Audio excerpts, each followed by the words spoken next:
Good morning, boys and girls. Greg here, Gondella Outdoors, and we got another video coming here for you. So we were asked by a viewer to tie up a latex type worm. I already have this kind of pre-started just to speed the video up. But latex definitely has its place in the fly fishing world. Way back in my competition days, we actually used to use latex condoms, cut them into strips to make worms. This one I'm not going to put a bead head on. I used a couple wraps of lead-free wire, using black Beavis 140 denier so I can put a good tension on it and without snapping the thread. So I built a basic body. Already have my nymph skin or latex tied in, and what we're going to do to make the body a little bit better, a little bit more versatile, give it that size that a normal worm would have. We're going to use some Beavis underbody thread. So I'm just going to get that wrapped onto the hook.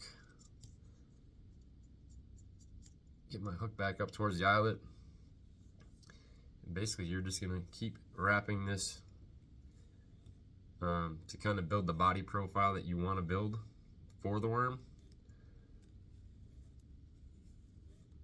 Now I like to make mine like nightcrawler-ish size. And basically what you're doing here is you're just trying to cover up all the black thread you can.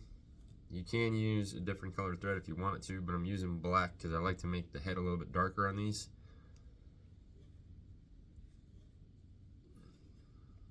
So you can see how quick this underbody kind of makes that body fill out.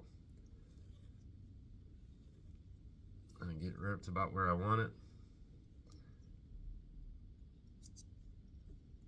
Tie it off with a wrap or two so it's not going to go anywhere. Now the key part is to make sure you have some sort of markers, whether it's a paint marker, Sharpie in this case. I'm basically going to color all of that white underbody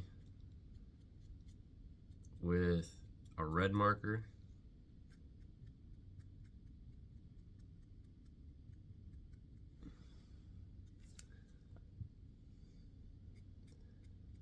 Key part about having a rotary vise is I don't have to be looking around to make sure I got everything covered.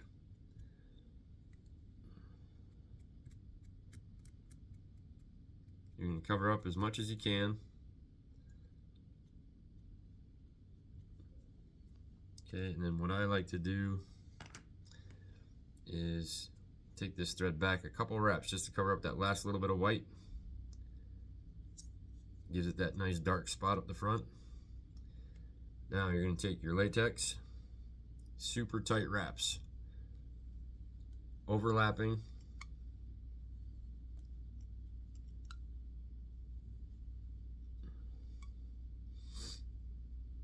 And this nymph skin is very stretchy, so you can really pull on it.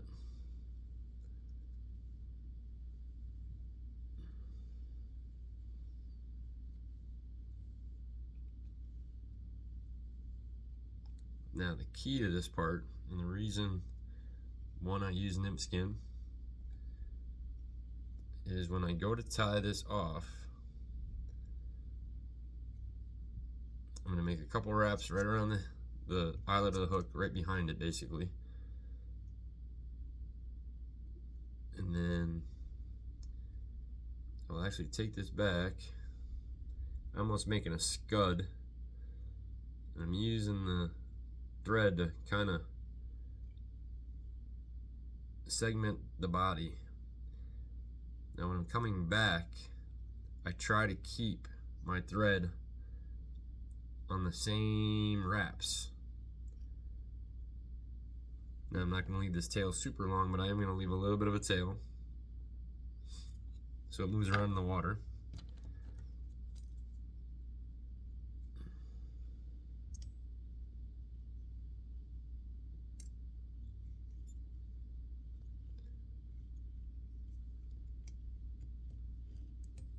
And you're done. Super simple. Little segment, and you can get rid of this tail if you want to, because they're all very small worms. but I use that as kind of just a little bit of movement in the water like a worm would have. And you can tie this with a bunch of different latex materials. This one is the easiest, a basic worm. And then if you wanted to get rid of the tail completely, well, now you have a little grub with that red color underneath, and you wouldn't have these body wraps to keep this tail down. So you can also tie the tail out underneath, leave it long to start with, and then wrap forward. So super easy latex pattern, but latex, any type of latex you're going to use to make a worm, you can use a longer shanked hook, a bent hook, kind of an offset shank, and wrap and make them real big and heavy and make that your point fly. So pretty simple, pretty basic. Hope this helped you out. Stay tuned for more. Appreciate you.